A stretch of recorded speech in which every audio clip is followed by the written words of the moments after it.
Hi, everyone. Judge Andrew Napolitano here for Judging Freedom. Today is Monday, December 12th, 2022. It's about 3:20 in the afternoon here on the East Coast of the United States, a snowy East Coast today. The TSA, those wonderful people who claim they will keep our bodies safe, but not our liberty safe when we get on an airplane, announced just a couple of weeks ago, but they finally have confirmed it just within the past 48 hours, that they plan to institute a procedure used by airports in, are you ready for this?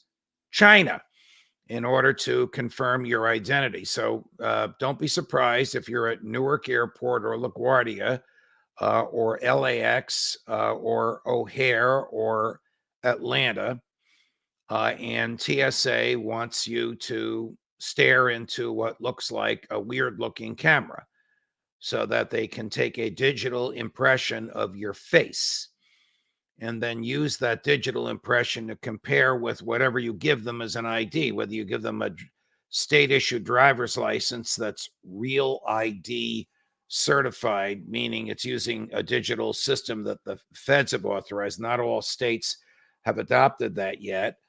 Or whether you give them your American passport, which is digitized by the feds if it's less than 5 years old.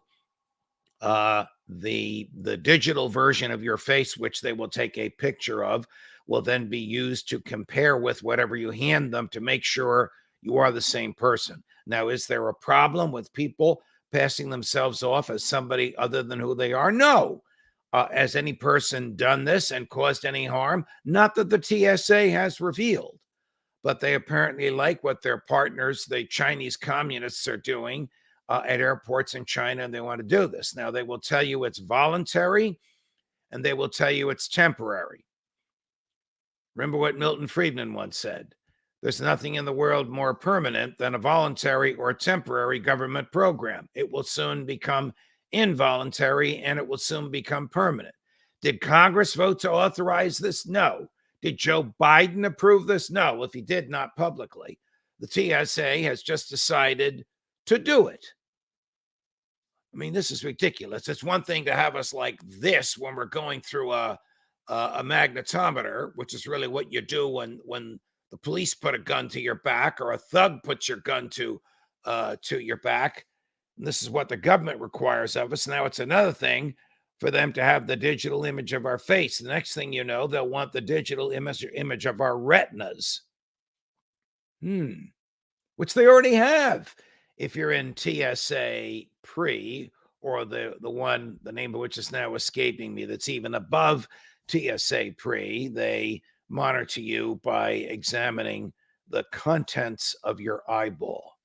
I mean, George Orwell, in his wildest fantasies in 1984, his dystopian novel predicting the future, nearly all of which has come true, could never have imagined what these creeps in the TSA have now come up with. How big is the TSA? Well, there's 8,008 FBI agents.